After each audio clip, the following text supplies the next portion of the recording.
Y'all thought I was cuckoo, right? When I told y'all that in the next phase, if he was inaugurated, if he was sworn in, I would have to walk on eggshells on this phase. I told you that and you thought I was cuckoo. I was paranoid. However, what's happening now? A video I made on this platform on the Jack Smith report, a literal Department of Justice publication, was removed from the creators program for what?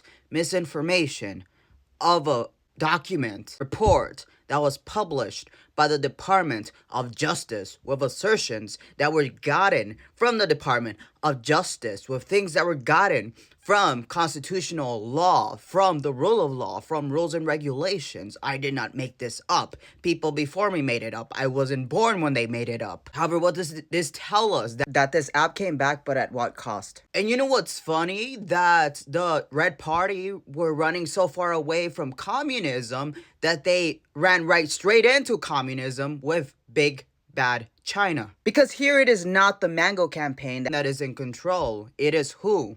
China. Which is fascinating. It's fascinating because historically they have this sort of shadow influence like the Chinese government. It's fascinating because it works all the time, where they make people believe that they are making these decisions when they're the ones influencing it through different means. Obviously, comrades now have influence over the Mango Party to influence their birthday celebrations against America. And then Ina gets to celebrate that birthday as well, indirectly, of course. It's funny because the Red Party, they thought that they were playing chess, that they were doing the checkmate, but actually it was foreign influences that were doing the checkmate on this board. Within this reality of fascism, where we have a certain King Mango who gets to dictate what the rule of law is, because that's what he's doing. He doesn't have that authority to give that executive order to remove birthright citizenship, but he did. Will it work? Legally speaking, it shouldn't, but it can be upheld by the parties that actually want to maintain his control. This will be the test of how we are, right? It will be, because he doesn't have that authority. But if it is upheld, that means that it doesn't mean anything. It doesn't mean anything already, but this will be further test that it actually doesn't, because there's no safeguards, there's no guardrails to hold him back from going beyond the laws that he actually has, as even a legitimate president. Even a legitimate president wouldn't have this power. So within this reality, I get asked, well, Saint Gael, what should people in red states do? And it's really hard because people in red states don't have much of a choice, do they? I think this is really up to us in blue states. And why would that be? Because we have to pressure our state governments, including specifically our governor and our attorney generals, to uphold their duty under Article 6, Section 3, which requires that a state legislature, a state government has an obedience to the federal constitution. If the illegitimate government goes beyond those constitutional powers, then the state government has to protect the state constitution away from that federal illegitimate authority. And why is this important? Because blue states have what? Blue economies, and the blue economies that do exist can uphold those other blue states that maybe don't have those blue economies but require that block of support, of economic support, to put up a weight against the federal government. Now it's going to be blue states who will lead this, but it has to be residents within these states who pressure, because before we can do anything else, we need those legal exhaustions of these channels, right? You may not trust in the rule of law. I'm finding a difficult time to trust in it myself. However, we have to exhaust these lawful avenues before anything else can be explored. That is through the state.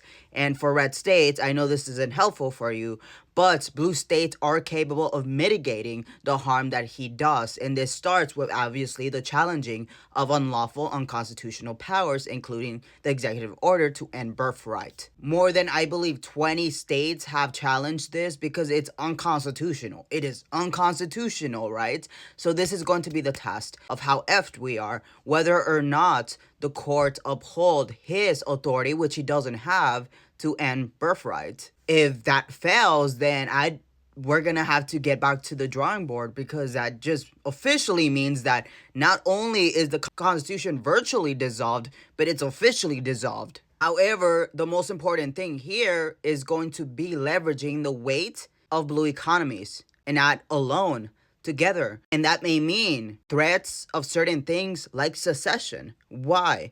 Because under a null federal contract, what does that mean? We do not require federal Congress to approve secession. At bare minimum, it's going to be our state legislature or even the people. Because at a point, our states are going to have to choose between just laying down and allowing for the fascist regime to have control over our states, or they're going to fight back by any means necessary, and we want them to do the latter. Why? To restore the Constitution. Article 6, Supremacy Clause. It's going to be a peaceful restoration, unless Mango administration wants otherwise, all right? See, this is what happens when mangoes have the same parents, you know? Mangoes don't know how to use the inner core of the mango fruit. So what happens? They rot. They rot, and then they're not useful for anyone. No one wants them, you know, but they come together and they keep rotting everything else. You know, they're like an infection of mangoes. It's weird, but we will endure and we will succeed. But do know that the fault is in JB's three-letter agencies, and he was the leader of that. KH, at her maximum, she couldn't have power as a vice president, so don't hold her to it. Do hold Joe to it, though. Do hold him to this. He failed, and we're here because of his love for tradition and norms. Thank you, Joe Biden.